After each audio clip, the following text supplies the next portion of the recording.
This man was possibly one of the most under-recognized naval commanders of all time.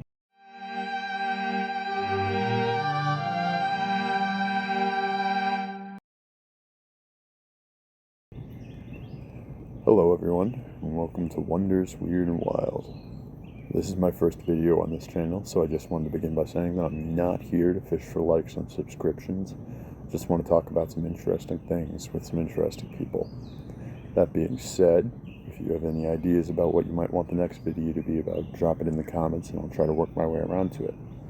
Just give me an interesting topic, no matter what it is, in sports or technology or nature, and I'll see what I can do.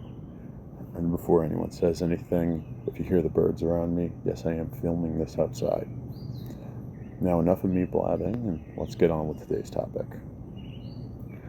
Blas de Lezo y Olivarrieta was a member of the Spanish Navy during the early 18th century. He was born child 3 of 8 to his parents on February 3, 1689.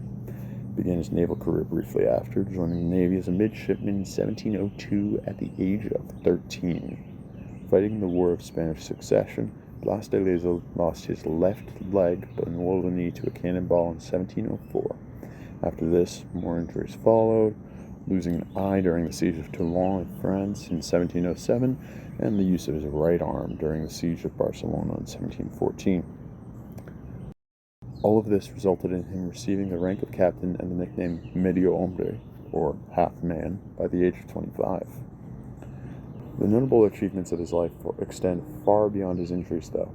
He was the leader of many successful military campaigns. During the aforementioned siege of Barcelona in 1714, de Lezo was able to achieve his first major victory while in command of a ship, being the capture of the far superiorly armed British Stanhope. From this point, he was transferred to be stationed in South America and Spanish colonies, which in the early 1700s looked something like this.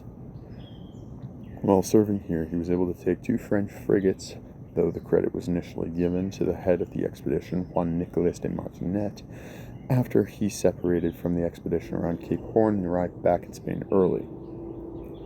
Upon de Lezo's return to Spain from his station in South America in 1730, he was promoted to the position of Chief of the Mediterranean Fleet.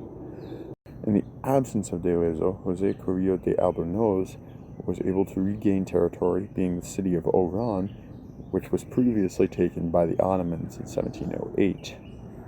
When the Ottomans began to regroup and surround the reconquered Oran, Blas de Lezo was called for reinforcements, at which point he aided in causing an enemy retreat. He obviously was not satisfied with this and didn't see it as adequate, however, as he took his 60-gun flagship and went on a Rambo-esque rampage into the Ottoman refuge port, causing a full Ottoman retreat and destroying 2 forts. Finally, after this, de Lezo returned to South America, now holding the title of Lieutenant General of the Navy and General Commander of the Spanish fleet.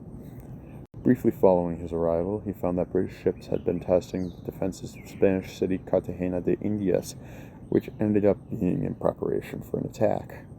On March 13th, the British attacked the fort with 196 ships and tens of thousands of men until May 20th, 1741, against the upper estimates of 6,000 men defending the city with 1 fort. Let's do the math here. Roughly 30,000 men with 196 ships and countless guns to back them up against 1 fort with 6,000 men maximum.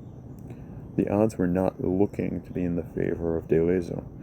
The British were so confident in their abilities that they minted 30 different varieties of Admiral Vernon commemorative medals for the victory, because Edward Vernon was the lead of the invasion before the conclusion of the siege.